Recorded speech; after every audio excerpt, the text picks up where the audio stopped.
Hey guys, all right, here we are on day 2 of week 1, and our question that we started asking yesterday was, where did the Bible come from? How did we get it here in the physical form that we study it in today? What was the process? Do we trust the process? Do we believe that it really was God breathed? And so we've started to dig in. Hopefully you've spent the last day praying about that question and sort of pondering, what do you already know? And what are the questions that you have? And hopefully you've been journaling that along the way.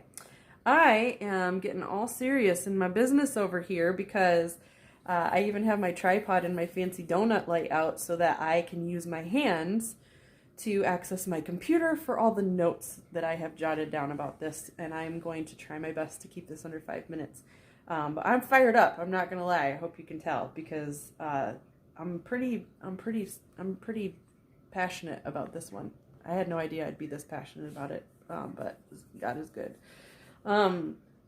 So for those of you that aren't familiar, there is a psychological sort of manipulation called gaslighting. It's actually based on a movie that came out in 1944 called Gaslight, where in the movie this man attempts to brainwash his wife by doing everyday, common, basic things around the house that slowly over time made her start to believe that she was going crazy. The reason why this tactic is successful is because it is slow, gradual, hardly noticeable. But ultimately, what happens is the victim of a gaslighting abuse will actually start to question and doubt their own understanding and their own ability to see the world around them. So then they become very heavily dependent on someone else, usually the abuser, to control and help them navigate the world. So you can see why this is a kind of a scary sort of psychological manipulation. Now that being said, I like gaslighting Sean. My poor sweet husband.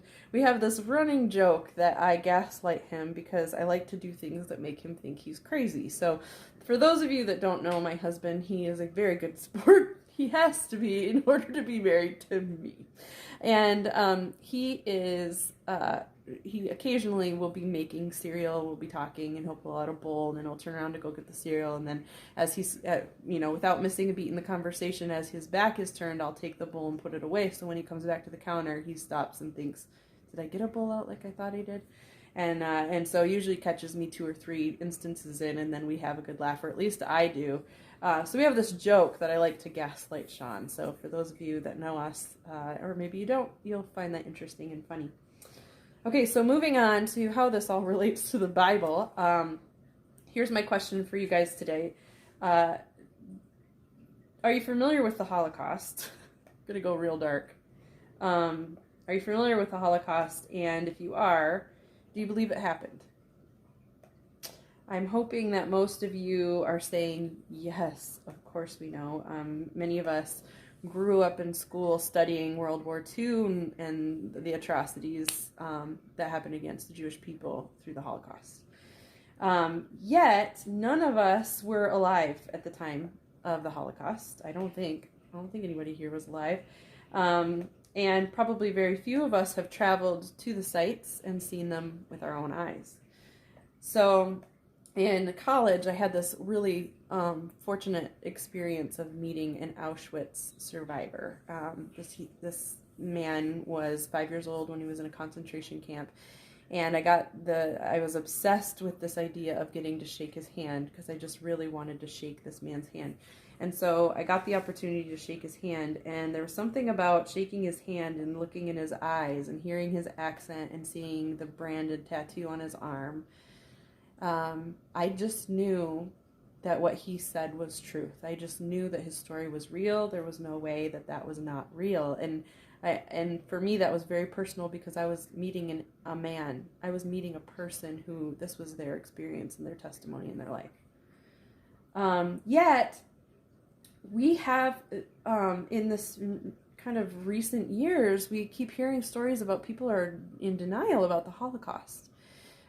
There's now some stories that are trying to kind of cover up and offer explanations for why things looked like there could be a Holocaust. For example, they're now suggesting that Auschwitz was not a concentration camp, but it was actually a facility or factory for manufacturing pesticides. and that the bodies found that were burned were actually the disposal of victims of typhus, of course, and that the attempted genocide of an entire group of people was actually just a big old exaggerated story because of political reasons, and that Russia and the Western world were trying to convince people that Germany was evil. Now, if you're like me, that's infuriating, because I met this man, and I'm not even a grandchild or great-grandchild of a survivor. I'm somebody who just happened to meet a man one time, and I'm infuriated on his behalf that this is the reality of the world. And my friends, that is gaslighting. It's taking something from history that is well known as fact, and less than 100 years later trying to convince people that they're crazy because they don't want to believe that this horrific thing happened, that millions of men, women, children, and babies were tortured and murdered and starved, and yet here we are with this thing happening where people are trying to deny it. And what I would offer to you today, as you're studying about the Bible and you're looking back, as I'm studying about the Bible and I'm looking back at where did this come from, I'm finding articles and stories about how the Bible isn't actual, that it's all faked. I'm finding stories about how, and this one blows me away, how Jesus didn't even exist.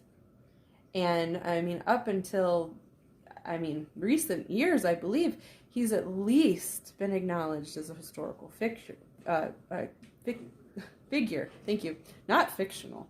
And yet people are starting to like throw out these ideas that he is just made up by Christians, and that he was an imaginary, and he didn't even exist. And so as you're digging into these things, be wary of that. Be wary that there is a psychological way of manipulating people. And here's the thing, and I had to write this down because I'm shaking. I'm so like fired up about this. I refuse, because of the man that I met, to believe that the Holocaust didn't happen. I refuse, because of what I know and have felt and experienced in my own testimony, to believe that Jesus didn't exist.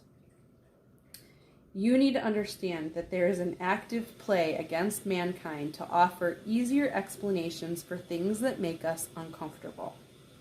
If it stretches your imagination, you better believe someone will be right there ready to offer you a reason why your imagination is betraying you. They will try and make you the crazy one.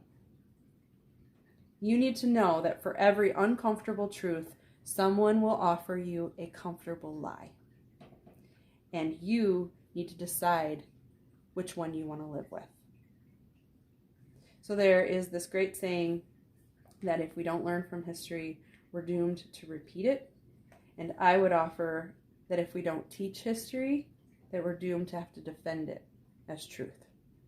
So that is what I'm going to leave you with today as you dig into the word. I'm going to actually put some suggested scriptures up. It is hard to use the word to verify that the word is real.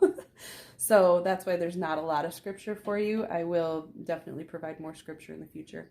But that is what we are going to start with. I will put some scripture up there that will help sort of open your mind to what I'm talking about here when I'm talking about gaslighting and people trying to convince you that you're the crazy one. So I wish you plentiful discoveries in your divine journey.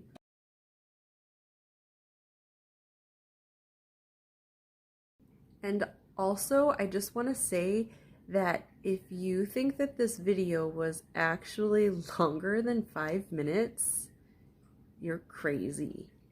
You're probably just really tired at the end of a long day, and you probably should go rest. Oh, I feel sorry for you.